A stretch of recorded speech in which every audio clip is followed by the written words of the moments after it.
All right, we are live and welcome to Rant Apocalypse Talks Fear the Walking Dead Season 3, Episode 4, entitled 100. I'm Justin. Hey, I am Kelly, and I am Justin's mom. Justin is my son. We are family, and so are y'all. Exactly, so we're all you guys hanging out in the chat with us. I see Andrew's already live with us. Andrew, you're the best. We are going to get into chit-chatting about Fear the Walking Dead, Season 3, Episode 4. If you're new to our live stream formats, what we do each and every week, Monday nights, we watch the episode, we come back, we chit-chat about the episode, we break it down by a couple of topics that we deduce from, many hours and hours of discussion and debates about, what were the most important topics, what were the most pivotal things. Right. We talk to people on the street, Yes. co-workers, just really trying to break it down until the finer points of what was so great about this episode. And that's when we come up Bullshit. And that's when we come up with these four topics for this week's episode. We're going to start out with our overall episode thoughts for number one and answer the question of, was this the best Fear the Walking Dead episode ever? Because I keep seeing this word being thrown out in reviews and video reviews and just people, all this chitter chatter about the fact that this was the best Fear the Walking Dead episode of all time. So we'll get into that. Number two topic is, does it pay to help people in the zombie apocalypse? We want you guys in the chat to give us all your thoughts about that, because I feel like that is a very imperative conversation of whether or not you'll be allowed in our zombie apocalypse survival party, because, we need to know these answers. And then number three was, spoiler alert, guys, so sorry for the spoiler alert. If you haven't watched the episode yet, you're about to get spoiled for some major shit. So, turn away. Turn away. Exactly. Turn the mute down or off or whatever the hell you do. Yes. Yeah. So was Dante killed too soon? We're going to get into that. And then we're going to get into overall chat discussion. What's going on, Jordan? She says she loves your hat, Kelly. This is my Andrea hat. Whenever I do any cosplay. Does that mean that you're going to be extra bitchy during this podcast discussion? Is that what that means? What you throw the Andrea hat on? What are you saying to me? Why are you being like that? Oh, see? Man. There's the answer. There's the answer already. So, Andrea from the TV show, by the way. You're going to give me food and shelter? Well, I hate you. Now you're just being Michonne. Yes, I was being Michonne. Sorry, you're right. Yes. All right, so let's get into our overall episode thoughts. What did you think about the episode this week, Kelly? Okay, so I can't stand when I'm trying to watch an episode and take notes and I have to read the subtitles. So that part was a little frustrating for me. Yes. And the first part of the episode I thought was super fantastic. Mm-hmm. Probably about the first 20 minutes. And then it was kind of like, to me, like they started running out of time on a story that they needed to tell. And storytelling got jumpy. It got very rapid in this week's episode, that's for sure. We knew that when we saw Daniel at the end of last week's episode that we're going to have to get what the hell happened to Daniel in this week's episode. So we knew that was going to happen. We also knew that they were going to have to explain how the hell did Daniel get out of this burning barn and survive. Yeah. So to me, that was two very difficult things, because Daniel's been missing for quite some time on the show. A lot of people probably were like, who the hell is this cat, whenever he showed up at the end of last week's episode. If you're not super in tune with the show and you just kind of watch it sparingly from week to week, or maybe you miss a couple of weeks and you binge a couple episodes in a row, you probably forgot about Daniel Salazar, no doubt about it.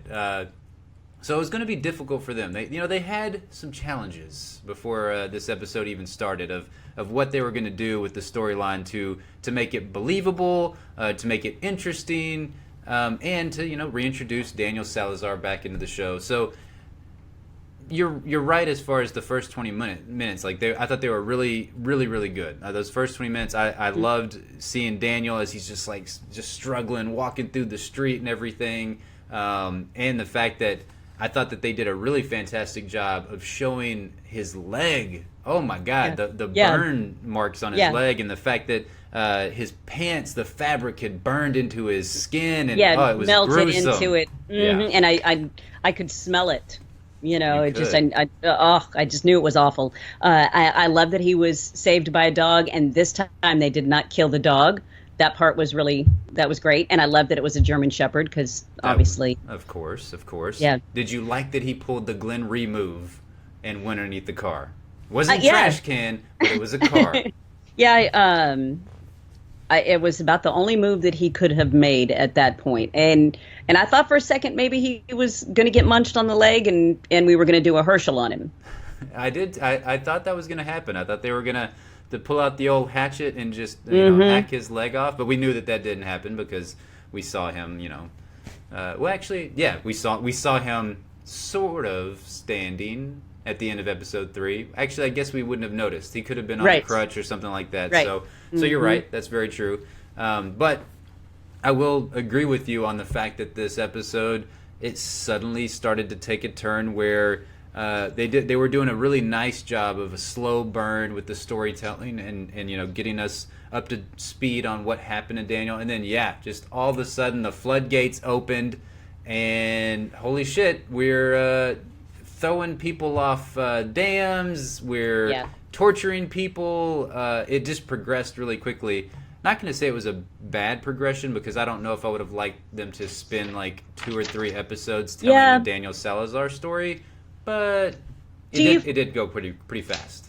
Do you feel like we got enough of an explanation, enough of a background on who these people were, his brand new ET buddy that saved him? Because I got a total ET vibe of he's got the ET go home vibe. Is that what you're talking about? The blanket over the top of him as he's riding the bike through the town. I was like, oh man, was he gonna get some Reese's Pieces out here pretty soon? Yes, he was getting ready to float off. I thought that was going to happen. That would have been perfect. But I didn't even make the connection that his new buddy Ephraim was related to Lola. I didn't realize that was his daughter until later in the episode. So I just feel like maybe they didn't. I didn't feel like they explained it enough because they were moving so rapidly. Yeah, I could see that. I didn't make the connection. Obviously we knew that they had some connection. But they didn't make it out to be some super special bond, in my opinion. Right. Other than the fact that this was somebody that Ephraim thought he could trust whenever he took Daniel to her to peel off the clothes and whatnot and to save Daniel from dying.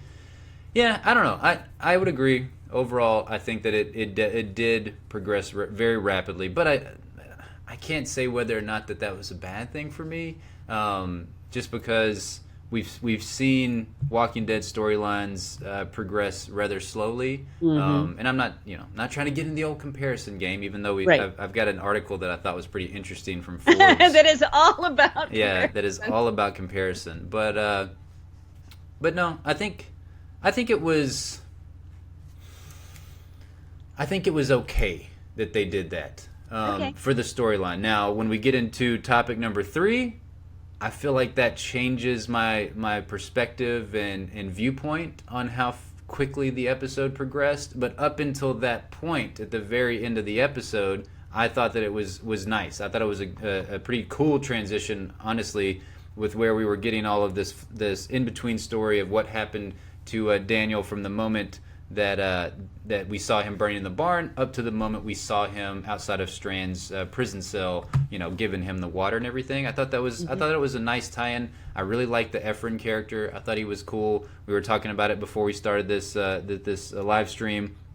For me, it definitely reminded me so much of the Walking Dead's Eastman story. And they do this a lot where they kind of go off and they go on this singular path of one character, mostly one character. We got Strand in this episode as well, but it was pretty much all about Daniel Yeah. Salazar this week. Right. Much like the episode with Morgan and Eastman, and Eastman saving Morgan, and in this episode Efren saves Daniel, which was very similar, and at the same time Daniel was going through a lot of the same problems that Morgan was going through in his life, of kind of like the psychotic Yes. episodes and whatnot. Yeah. And they were And both looking seeing for things. some kind, and looking for redemption and forgiveness, and Yeah. which, I can't wait for us to get into the I think it's the next topic, where it comes into the whole. Oh, does it pay to Yeah. help people in the zombie apocalypse? Mm-hmm. So overall for me, I thought this was a really enjoyable episode. There was some really big problems for me with the predictability. That was probably my Did not want to say it, but oh my god, it was so predictable. Like, holy hell. The episode title being 100, and the fact that they kept focusing on how many people have you killed. 96 kills. Well, gosh, I bet he had to have 4 more. Yeah. Although I will say, because of the setup at the very end and the 4 characters, I thought he was going to kill the 4 characters at the end that had helped him. So at least they did twist it for me like that, because I thought, oh well, so there was that little bit of a twist, but the lightning, when he was fighting that zombie out in the rainstorm and the lightning storm, I thought it was really neat looking, but this is very controversial. I went in the comments section of people on YouTube. I think I saw Ronnie's review. I watched a little bit of his review. I like to see what other people are thinking about the episode after it airs, because not that I need validation in whether or not I liked an episode. Sure you do. I mean, okay, yes, shower me with validation if you think the same way that I do. If you don't think the same way that I do, you can just keep to yourself. So. Yeah, exactly. Totally kidding. I want to hear other perspectives, but that's why I like to do it. I like to see if there's an episode that I hated, I like to go see, like, well, maybe they can convince me, like, tell me some reasons why that I should have loved that episode, or vice versa. If there's an episode that I loved and then I go watch a review, convince me that it really sucked. Yeah, why do you think it sucked? I definitely don't think it sucked. I don't think any of the episodes we've watched thus far have sucked. Like, I think that they've all been good to, okay to good episodes. I think that's the range that we're in, okay to good. And I thought this was another one. But yeah, the predictability thing was that kind of killed me, and I was just like, really? That's what we're going. So let's skip over number 2. Let's get into the number 2 topic last. But okay. But I will say, overall for me, I'm gonna give this episode. Are we going straight to the bacons? Well, do you want to get the bacons, or do you want to talk about topic number 3, which we're switching to number 2? Was Dante killed too soon?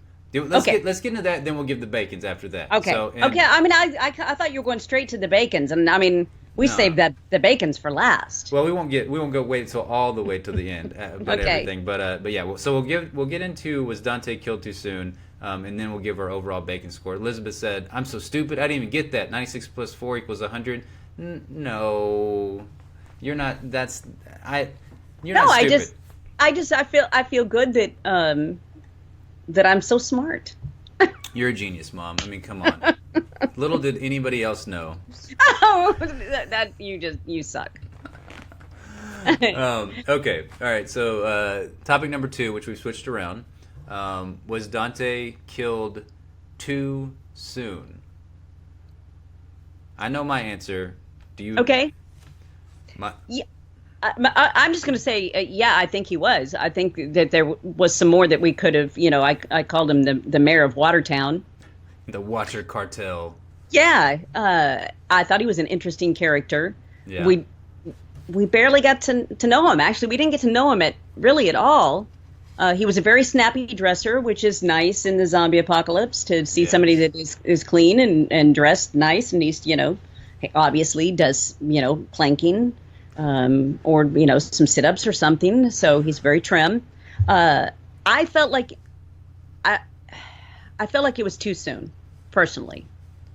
I felt the same way. I thought that they could have went some interesting places with Dante and Daniel. There for a split second, I'm just thinking like, Daniel is going full on evil.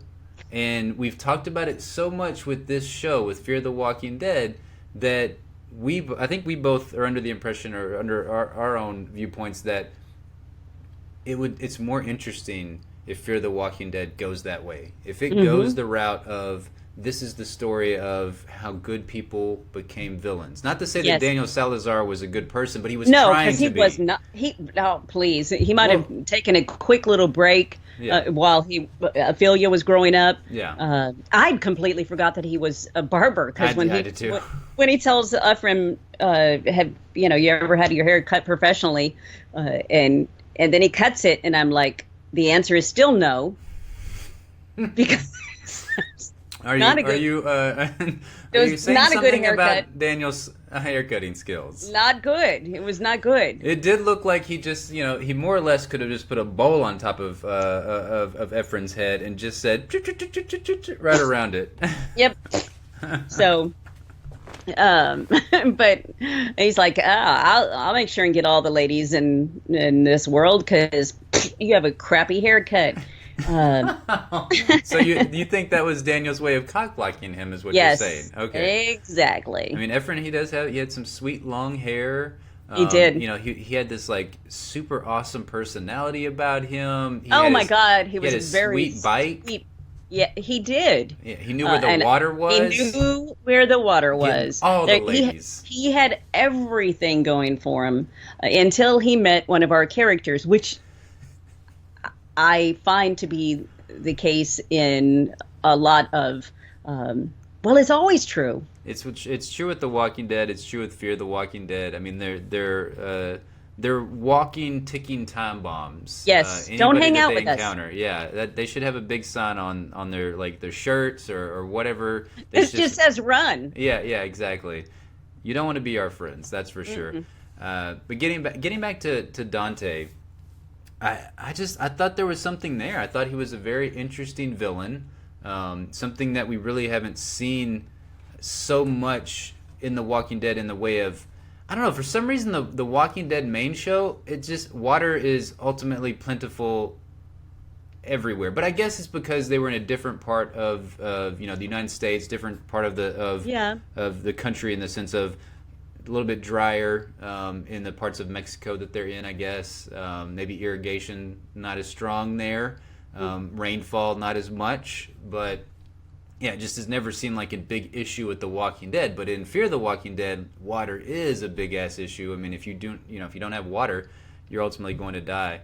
And I thought this Dante character was, I thought he was cool. I thought the fact that he calls Daniel Salazar out that quickly, like I was starting to get even more interested in this Dante guy, because at first I thought, okay, Dante's kind of like the quasi nice bad guy, sort of, if you will, like, because whenever he threw that one guy off the dam in last week's episode with Strand, he more or less said that guy used to be bad, He was like, oh, he used to be in the cartel, and he used to do bad things to people and everything. And I only hurt the bad people. Yeah, and I'm like, oh, okay, this guy, he's not good. He's not doing a lot of good things, but he's also, maybe he's not the worst of the bad things that are out there, So, but, then he dies off in this episode, kind of, in my opinion, unceremoniously at the end. I would have liked them to maybe have explored his character a little bit more, but I loved the way he died. Oh, you did? You like that? Oh my God, I loved what a complete badass Daniel was at that part, because I thought, here he is, he's gonna kiss the boss's ass and throw these people over the rail, bitch. And for him to do what he did, I thought, especially since we see for a big part of the episode, he's dragging his leg around and he's practically dead. Yeah. So I don't know. I kind of liked the way that the dude died. At least I I think he went out a little bit better than Travis even. Yeah, that's totally true. Travis kind of, it was just like ricochet bullet, Yep. basically. I mean, I know it wasn't a ricochet bullet, but that's kind of what it felt like. It kind of felt like, oh shit, I didn't mean to shoot that metal thing, and then I killed you. Oopsie. Yeah. Yeah, you're right about that. I will agree. And it was a badass moment for Daniel, especially after he had that whole moment with Efren when he's just beating the holy hell out of him. That was a super sad moment, and you're thinking that he's about to kill this Efren guy. He's changed. He's completely going to the dark side, but he doesn't. He comes back over to the light. So the light saved him, and then and it didn't save Dante because Dante's dead, and now the water cartel is up for grabs. Will Strand take it over? Will Daniel allow him to? Because he didn't seem too happy with Strand whatsoever. I don't know if that was like the Daniel that, because he definitely had a moment of conflict there where he's just living in this zombie apocalypse life, and he's just like, you know what? The only thing that gets me anything is cruelness and harshness in this zombie apocalypse life, and so he's kind of reverting back to his old ways when he was killing everybody in El Salvador, basically. Yeah. So I feel like that's where he kind of had that moment of, fuck it, I'm just gonna go back to that life because wasn't a bad life. I was very respected. People looked up to me. I got all the good stuff. And in this world, that's all the world basically requires now at this point is cruelness. So okay, so I think Daniel got a very a vibe off of Strand that was, you're lying to me. I can't trust you. Yeah. And I mean, and Strand was lying. He was trying to save his own ass, which we see more and more and more from him. Do you think he is a trustworthy character at all? No. I love Strand. I mean, wouldn't trust him more than I could throw him. Yeah. That's for sure. Because he will say anything and everything to get the desired outcome that he wants out of the situation. Yeah, whenever he was telling Daniel that, Ophelia's alive, she's back at the hotel, she's waiting on you. Like she's been looking for you, man. Yeah, she's been trying to phone you for days. No, that was complete BS, and Daniel, he saw right through that, which, as he should, because the last time we saw those two characters together, it's been a hot minute, but I don't recall them having the best of relationships at all, Daniel and Ophelia. So, I mean, he obviously loved her, and she loved her dad, but he was going through some crazy stuff towards, and I don't know. Hey, what's going on, Sue Ellen? Hi from Sydney, Australia. Man, it's got to be it's got to be what, early over there, right? I would assume early. Or is it possibly late? Well, it's late here, so I couldn't see it being. It's got to be early over there, I would think, right? Don't know how time works. Just kidding. I don't, but I definitely don't know what time it is right now. What the difference is? Yeah, yes, what the difference is off the top of my head. Yeah. Okay, so I want to move on to the other topic because I feel like we've covered a lot of it. Yeah, we have covered a lot of it, I think. But so you got to give your bacon score. How many? So we are going to the bacons. We're not going to wait till the end. How much are you drinking? No, we got to give our bacon scores before we get into the chat discussion and everything. So we haven't talked about we skipped over one. Yeah, no, but that's kind of a topic that you can. That's an overall overarching topic about the zombie apocalypse period. So okay, well then fine. I'm going to give this episode. I don't think I'm as high on it as everybody else is. It's not the best Fear the Walking Dead ever. It was good. Yeah. But I just didn't like the choppy storytelling. I'll give it a 4, though. A 4? Wow, that's still a pretty high score. That's because I really wanted to give it like a 3.5, but I knew people would yell at me. Who's gonna yell at you? It's this hat. It makes me feel a lack of confidence. confidence shrinking. Exactly. I can't take this head. It's making me wither. Oh wow. Elizabeth said she's giving this.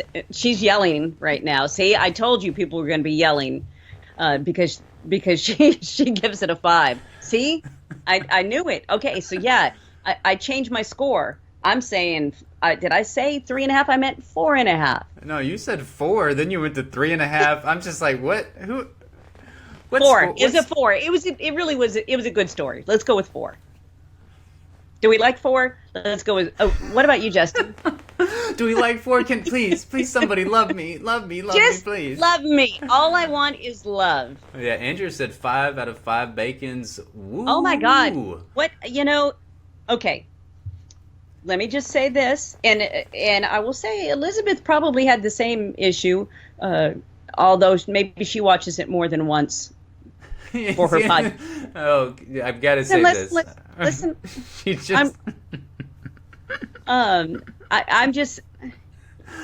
That comment. Yes, whatever, keep me alive. That's Just whatever it takes. If I have to sound just like Strand, that's fine. I have a hard time. I get really pissy when I watch a show that I have to read the bottom of the screen just to understand what's going on.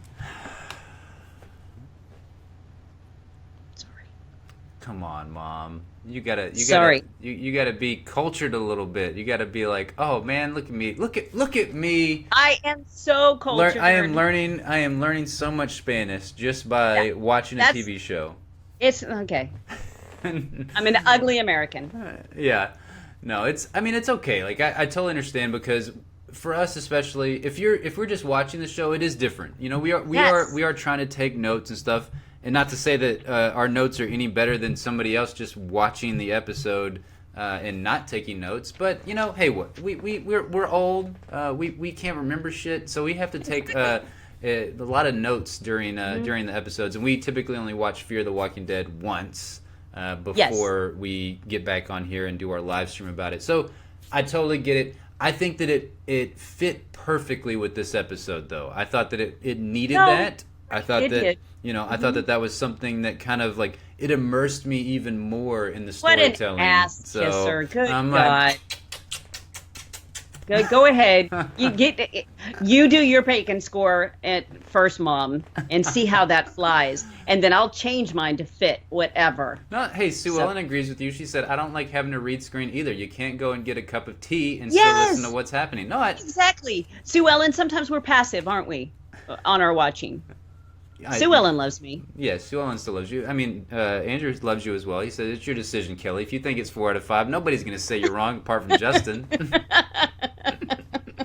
I'm just here to keep, my mom in check. She sometimes she gets the big head because everybody loves her and she's like the best. And I mean, normally I'm pretty lovable. Yeah.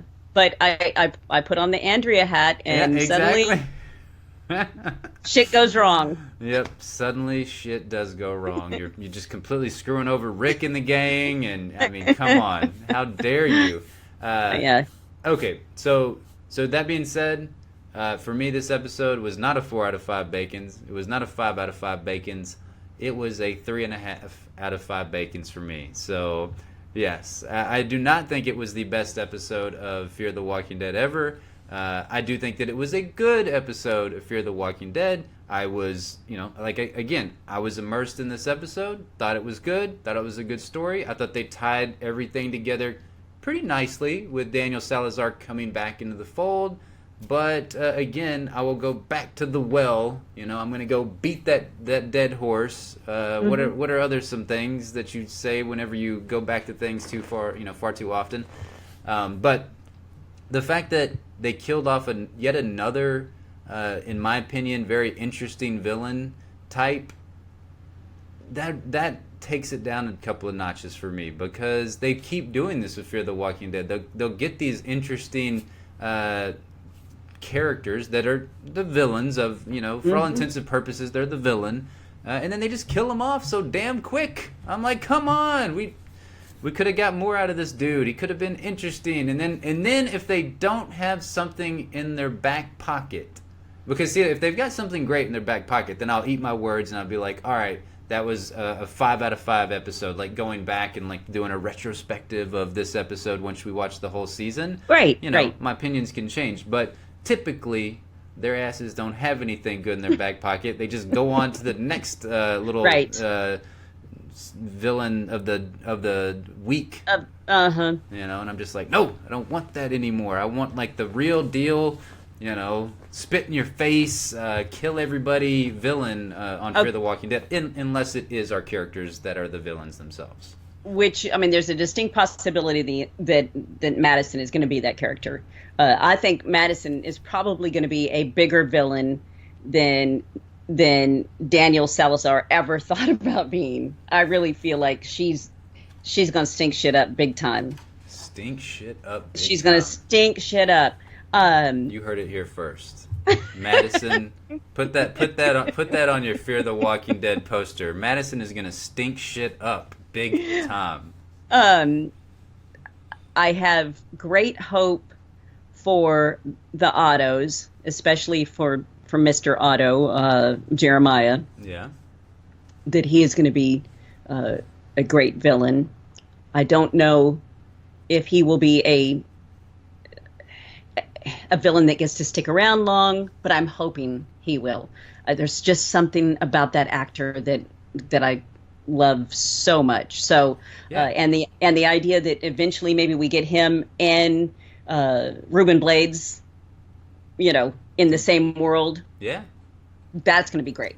So that will be fantastic. I am looking forward to that. Those are. You're totally right. I cannot remember his name for the life of me right now. The Jeremiah is Dayton Callie or something like that. Mm-hmm. Yeah, I just remember him as Wayne Unser on Sons of Anarchy, and his character on there was so interesting as well. Like the gray area that he plays in on Sons of Anarchy, he plays that so well. Where you know it's not black and white with him. There's definitely this whole gray zone that he plays in, and it seems like he's once again doing that on Fear the Walking Dead, which makes his character so much more interesting.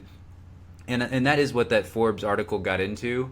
Was it said Fear the Walking Dead is fixing the Walking Dead's biggest problems this season. And I'm going to link it in the chat just in case anybody wants to check it out. So we don't have to hear you read it? Yeah, so I don't have to read it all. Forbes article we are chatting about had the world's loudest typing. So. Oh yeah, that keyboard. He's got this awesome keyboard that has all these wonderful colors and stuff, and it glows in the dark. But it is so loud, and I don't think you have a really light touch as it is. No, I'm just like. Yeah.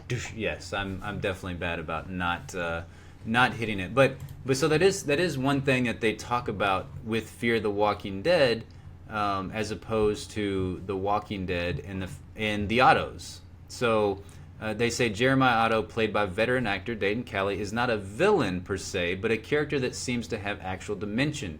As a survivalist, he was more ready than most for the end, but within his community, he's not a dictator.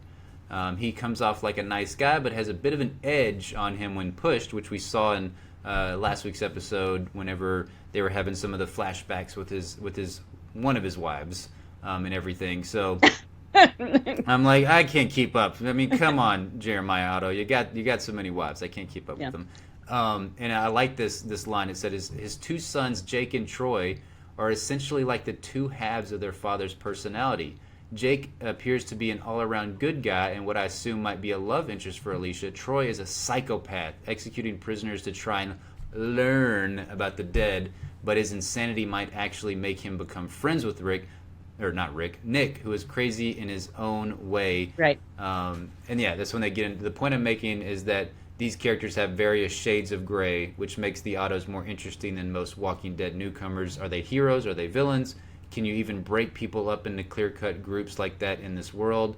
Because you can't, especially in Fear the Walking Dead. There does not seem to be a clear-cut hero and a clear-cut villain on this show. to me is more like the real world. For sure. I mean, seriously, I know I come across as just such an angel. I mean, just this I see, saintly, halos over your head. And, yes, figure that is so doggone lovable. Yes. But in real life, I'm not. But in real life, when my mom gets cut off, there goes the bird, there goes some F-bombs, super Talking about quick, it in traffic, yes. And I chase them down and yes, you do. say ugly things. Andrew said, wait, the autos sound like Rick's group, kind of. I will agree with that. And that's the thing. That's where I overall don't completely agree with this Forbes article about Fear the Walking Dead versus The Walking Dead, and saying that that basically The Walking Dead doesn't have a gray area. They don't have as clear, like, they definitely have more black and white, right? Sometimes.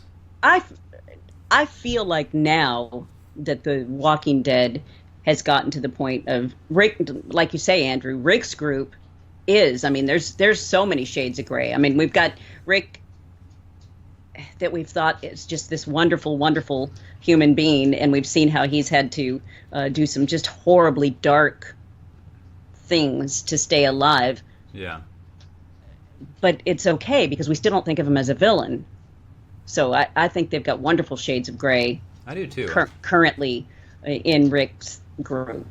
I think so as well. I think right now The Walking Dead's an easy target, with season 7 being pretty underwhelming overall as a season. Not saying it wasn't bad.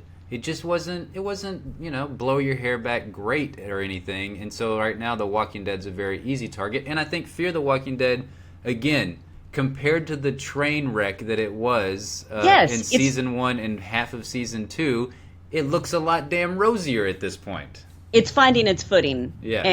and people are excited about it, and they're going to, sing its praises, which is great, because I feel bad for these people. They've been on this show, for 2 seasons, and there hasn't been a whole lot of really great things said about them. So, and poor Travis. I know. Poor Travis ain't going to be around to maybe see Fear the Walking Dead come, do a complete 180 and maybe the ratings start going back up and more people are getting interested in the show. Because I've been seeing a lot of articles like this Forbes article. Maybe not so much calling out The Walking Dead, but saying like Fear the Walking Dead is coming into its own. Freaking IGN gave this episode a 9 out of 10. Are you kidding me? Like Matt Fowler gave this episode a 9 out of 10. Go read his old Fear the Walking Dead reviews. Yes, man, he used to just rip them a new one. Yes. It could be that I need to watch the episode and just concentrate completely on it, because I'm not going to say that everybody else is wrong and I'm right. But that's what you're saying. I'm saying maybe I missed something. I am interested. You guys in the chat, Elizabeth, if you're still here, Andrew, whoever else is here, let us know. Like, why was it a 5 out of 5 episode for you guys? Like, is there any specific reason? That's an excellent question. I would love to know why. Again, It's not that it wasn't a good episode, because I definitely think that it was a good episode. I really enjoyed the dynamics between Efren and Daniel Salazar. Like that was really, I thought that was really, really interesting. I love that Efren character. I'm just reading Elizabeth. She said, "I just need to," or we both just need to watch But I think she's directing this more at me, Justin. Just need to watch the episode again and just look into Daniel's eyes, just straight. He does have nice puppy dog eyes. Yeah, he has very warm brown eyes. Yes. So yeah, he does. Andrew said, going back to The Walking Dead versus Fear the Walking Dead Forbes article, he says, The Walking Dead doesn't really have a villain that's not pure evil, but how we are seeing them through Rick's groups, they are god-awful. But if we were with Negan's group first, Rick would be the bad guys. They did technically start a fight with them first. Completely agree, Yep. Andrew. There's no doubt about it, and that's why I disagree with that Forbes article. Maybe it's because I know, Andrew, you're a big comic book reader. I'm a big comic book reader. and we've gotten to know Negan a little bit more. I know from the one person's perspective that I go to on Negan that I love to get their thoughts on is my dad, because he's he watches the show, then he doesn't know anything about like what goes on in between The Walking Dead and everything, and he's just like, that son of a bitch Negan. He's like, I wish he would die. And which is funny to me, because I don't think that they've done a really great job, or maybe they've done the job that they want to do. Yeah. But painting him as a really evil character. Again, going back to the Shades of Grey, I think that they've given him a lot of Shades of Grey. Okay. I'm pretty sure Glenn and Abe's head would say otherwise right now. Again, Rick started that. Rick? Glenn killed his first human. I know, but technically... with one of Negan's people. That's very true. Very true. I know, we could argue this one all day long. Yeah, I'm not going to disagree with you there, because I'm in that camp. I'm in the camp of Negan. If you looked at their side of things, they're not all that bad. I mean, they killed Glenn and Abe. Of course, it sucked for me and everybody else. And if it didn't suck for you, you have no soul. You cannot be saved. Heartless, yes. Yeah, let's throw you over the dam. But yeah, no, I don't know. It's an interesting comparison. I will agree with some of the points, as far as like some of the things they said in that Forbes article about Fear the Walking Dead, doing some of the things right, And there is something to be said, even though I said it was a negative for Fear the Walking Dead that they killed Dante off. They killed him off rather quickly. But that is something they are good about on Fear the Walking Dead. They progress through those storylines really quickly. Where in The Walking Dead we sit on shit for a season in The Walking Dead. We would have been at the top of that dam for at least 6 episodes. Exactly. So it's good. I mean, it's nice that they are progressing. I do know that there was a drawback on it, that you probably would have given it one more bacon had they not screwed you over on this, and that was the fact that they entitled the episode 100, and your girl Alicia was not in it at all. And I mean, she was on the 100. What the hell, man? What the hell, AMC? Like, what a big tease. Dave Erickson, this should have been the freaking Alicia Clark episode this It should week. have been. It should have been. What the hell? Come on now. I thought it was going to be.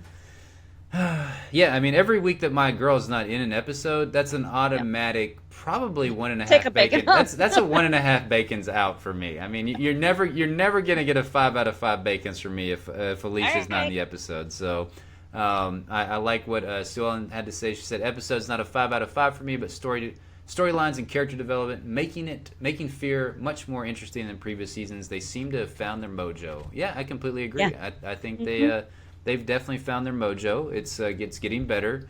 I think we're on the precipice of greatness for Fear the Walking Okay, Andrew. Dead. I'm sorry. I'm going to have to argue with Andrew again just real quickly. Oh, man. Calling Andrew out. I see how it is. Well, he said Daryl was the one that caused the whole war by blowing up the biker dudes, Negan's biker dudes, with an RPG.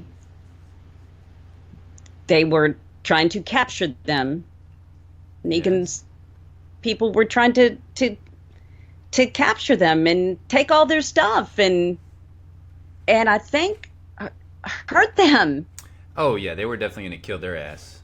So he did what he had to do to survive. I love being able to argue these things like this. This is what's so much fun about these shows is being able to get on opposing views and just debating it is. Well, yeah, I do because, love a good debate. You wonder sometimes, like, it's always like that decision tree type of thing. If you have that mentality going into Fear the Walking Dead or The Walking Dead, it's like, okay, decision A, the saviors take them back to the sanctuary and we see what happens there. Decision B is Daryl shoots all of them and kills all the saviors with the RPG. Or decision C is Daryl pulls it on him and is like, you guys better slow your roll here. and Yeah. we're gonna kill you We- if you don't we- put your guns down. Or we could just be, friends. If you just, Is that you go your decision way. D? Yeah, that's D. Yeah, So, that's very true. Yeah. No, it is interesting. It is always fun. What came first? Obviously, the chicken or the egg. With that one, I think it is a little bit. For me, it's still a little bit cut and dry because I still definitely feel like Rick brought this down on themselves. Unfortunately, they didn't realize the situation that they were getting into. They didn't know how far it was going to go. I did want to get back up to Elizabeth's comment of, I haven't had much attachment to anyone on Fear the Walking Dead, and finally I felt something. Even if things are somewhat predictable, they delivered in a way that I'm happy to be eating pizza again for the 5th time this week. okay, but what did you feel? She was talking about looking into his eyes. Oh well, I mean, I think Elizabeth is just saying that she's got the hots for Daniel. I think that's what it was too. I think that's all it is for them. So and so Negan's group is always going to try to take down Rick's group. That was their modus operandi. No doubt about it. I don't think you can argue against that, Sue Ellen. They at some point down the road, Negan would have found Alexandria, and they would have wanted to take that shit over. So completely agree with you there. So, Okay, so I have a question for Elizabeth because I'm looking at right now. I'm trying to figure out where we are on their podcast. Brains Gone Bad has the zombie apocalypse. yes. Fantasy 5. I can never remember what we screw up and call it, but I'm trying to see. She sent me results. Yeah. And Elizabeth, maybe you can explain these to me just a little bit better, because it says week 1, week 2, week 3. The first one you sent to me, is that the overall score of where everybody is right now? And because if it is, we're in 11th place, which is just bullshit. Ooh, good God! How are we that? We are our team of Alicia, Nick, Ophelia, Strand, and then we picked Jeremiah Otto. Our team is not doing that well. That sucks. That is not good. Yeah. Well, while you're looking at that, let's get into the discussion here, because this is where I want everybody's feedback on this. Our topic number 2 that we actually started at number 3, I guess, is so confusing. Does it pay to help people in the zombie apocalypse? If you are in the zombie apocalypse and you come across somebody underneath a car that looks like it's about to get eaten by a walker, what do? Do you just let that person get ate and that you're like, oh, hell yeah, I was walking by here. I thought I was going to have to fight that walker, but apparently it already had dinner waiting on it, so I'm just going to skirt on by? Or do you help that individual out and take the risk of bringing on a bad apple that may try to kill you or torture you and punch you in the face later on down the road? So a lot, yeah. and knock your tooth out. Exactly. In the closed captioning, it says, tooth flies out, sound of tooth flying, and I'm like, oh dang. Okay, so that it's a really good question. How far into the apocalypse are we talking? This is what Andrew said. Elizabeth says it never pays. My thing is no, me as I am now, I am stupidly going to help them. Well, think about, okay, we play a video game called State of Decay, which we absolutely love. And in that game, it's all about, you've got, in order to survive, you have to recruit other people to become a part of your community because they have specific attributes of, somebody's a good hunter, somebody's a good marksman, somebody's a doctor. Yeah, a medic. Nurturing, someone that can calm a group, maybe a great leader. Yeah, cook. Everyone has their different, just as in real life, even though still I'm trying to find whatever it is that my skills are. I think we're going to be working on those for both of us till the day we die. Probably. So yeah, you have to have people. and I'm just I I will constantly do things now in the non-zombie apocalypse that don't pay when it comes to helping out. letting people into your life. Yes. The funny thing about this is this topic can definitely relate to just a regular old everyday life. Not doesn't have to be in a zombie apocalypse or anything about like that. I don't know. It is a very tough one because on the one hand, you're taking a 50-50 chance of whether or not that individual is going to be good, bad. Probably even. I mean, there's definitely there's more variations of that too because it's like they may be bad, but what kind of bad are they? Are they the bad that will kill other people for you and keep you safe, or are they bad in the sense of if you're sleeping at night, they're going to stab you in the in your head and kill you, and that's obviously the really bad that you don't want to take on to be a part of your community. But those people that get shit done, sometimes you got to have a few of those in your community in order to survive and thrive. So instead, if they look too far gone, I would keep walking fast and look the other way. Daniel looked too far gone for me. I'm gonna have to agree with Sue Ellen on that one. I mean, when you're looking that rough, odds are you're getting ready to turn. Yeah. Also, to me, the issue is: do you have children back wherever you're bringing them? Because if you were, well, even being a grown ass man that you are, I still don't.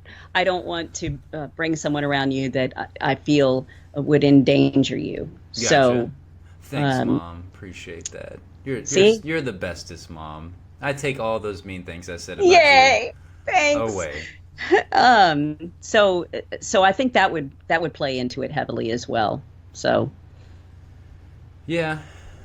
I mean, I feel the same way. Obviously, being a kid, I think it goes both ways, right? I'm pretty sure we've had that conversation before, where it's kind of like, as a parent, you want to do certain things, but then as a young ass man or whatever you call me, old ass man.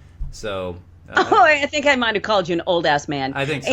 And I think it would also be okay if I was out on some kind of a run and I ran across a appropriately aged, attractive woman. Yes. Would I bring her back? Well, in the zombie apocalypse, you've got to have, I still, I would want some grandbabies, so I'd probably bring her back for you. If Victoria's around in the zombie apocalypse, you will not bring her back because then you will not only get yourself stabbed, but then you'll get me stabbed as well. I just meant no. That was if Victoria's around, she's going to be out on the run with me because she's a badass and she is going to protect me. And she knows it's like, Justin's worthless. We got to go get this done ourselves. Exactly. So that's very true. This was a. Why you say things like that and make me look bad, Justin? I wasn't trying to make you look bad. Andrew said, if it's going to be like how Telltale did, the first person you help in it were cannibals, then no. But I think if you help someone without expecting something in return, they might help you down the line. I agree with that one. I think that's the best way to go about it is, hey, I'm going to help you out. I'm going this way, you go that way, and do not, don't try to follow me. I'm gonna have some kind of extra precautions if you try to follow me. We've got snipers at the ready if they see you within 100 yards, and then maybe you build up and you're like, hey, I'll be at this point, this time of the day. If you want to help me scavenge for some supplies, then you put them on a test run. Too many times in The Walking Dead and Fear the Walking Dead, they bring these people's ass back immediately. I mean, come on, think of, I get that Troy was a dick and basically tried to off Travis and Nick and Luciana, but the fact that he didn't want to bring them back to their, to Brokejaw Ranch. Totally gotta agree with them. Like, yeah, you might have been the one that was not cool, Troy, but that still doesn't mean that I would want to bring these people back, even though I was the one in the wrong. Like, hell no, I wouldn't want to bring them back in there with me. I think he was at that point was semi ostracized from the ranch himself. Yeah, I don't think it was an option for him. that's So, true. yeah. Very, very true. So, yeah. So the answer is who knows? Who knows? Is that the official answer, you That guys? is my official answer. I have no idea. I can't figure it out in real life who to trust and not to trust. You have too much gray area in the zombie apocalypse, Mom. I do, and I will be killed immediately because I will sit there and be going, should I or shouldn't I?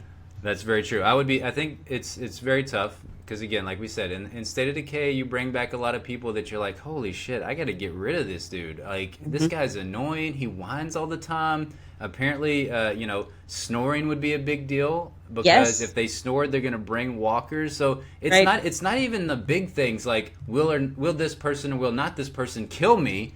But whether or not this person snores super loudly in the zombie apocalypse, Right. that is a life or death situation. So I'm gonna go with my own answer of stay the hell away from everybody in the zombie apocalypse. I'm just gonna go the road route. Okay. All right. Cormac McCarthy's book. Mm-hmm. That's the route I'm going. Just steer clear of freaking everybody. Like I'm gonna go off to the most remote place of all places, and just Okay. set up shop there. But that was because he had a kid. He did have a kid. Even if I Mm. don't have a kid, I'm going. Okay, gotcha. If you You're bring, gonna be if lonely. you bring like some video games, I might bring you as well. So Oh, I didn't know that you suck. there's prerequisites to getting into my survival camp. That's for sure. Okay. All right. So, okay, wait. Did Elizabeth? I think she told us in the chat where we were on the zombie, the fantasy thing. Yeah, the Zompocalypse Fantasy 5. If you guys want to, you can't get in the game now. I don't think No. You can get in it At the second half. Yeah, at the second half. You can get it during the break and everything. It's where you pick a couple of characters from the show. They do certain things, killing walkers, getting killed by walkers. Obviously, gets you taken out, no matter how you die. Maybe getting a leg amputated. I don't remember all the rules, but it's on their Facebook page. It's Brains Gone Bad on Facebook, and apparently, I think we're in second place amongst the podcast group. We are. We're the second Yes. greatest people of all time. Second, yes, we're eighth overall. But it's really just the podcasters that we were worried we wanna about. beat. I do find it odd. Is it just your podcast that is in the first place, Elizabeth?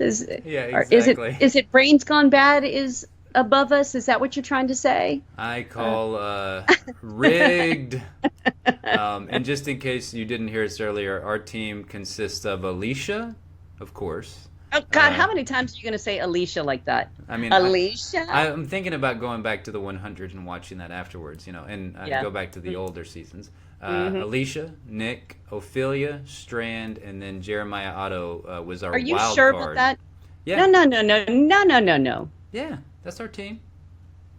I don't think you're. That is 100% our team. I wrote it down right over there. Strand, You wrote down. Ophelia, Nick, Alicia, and I put Dayton Callie because I didn't know his name on the show. But yeah, that's our team. Okay, you just keep going with that. Yeah, that's what I'm sticking with. I mean, apparently we're in second place.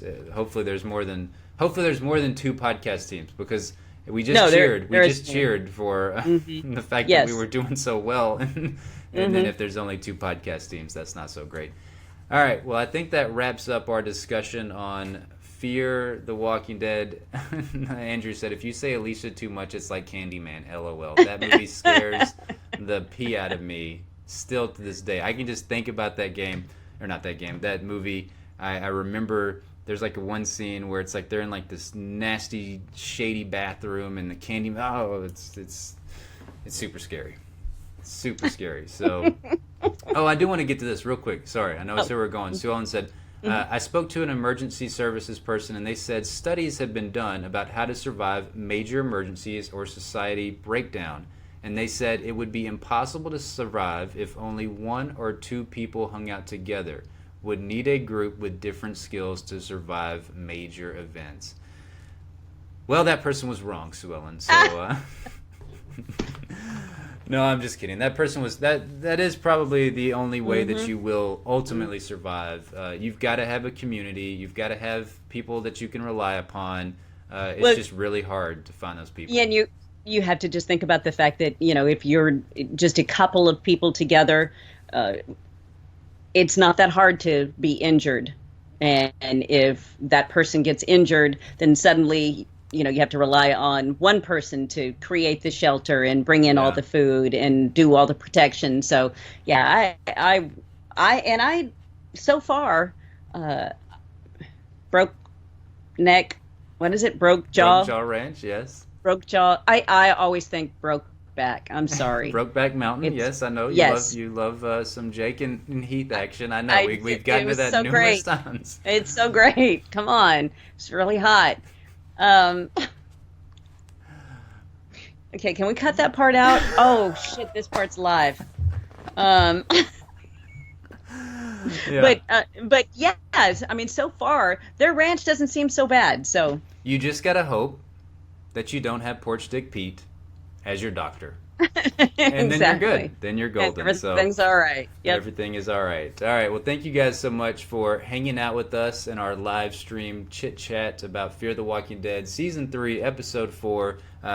If you're watching on YouTube, definitely put all your comments in the comment box down below. We'd love to hear your thoughts on the episode. And if you want to support these old-ass live streaming podcasters and video game players, you can go to patreon.com/rantpocalypse to support our dreams. Also, go check out our video game channel. It's everything devoted to video games.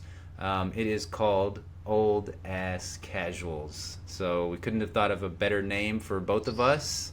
Yeah, because that is totally what we are. And we're having a lot of fun playing some video games. We're trying to get into it a little more often.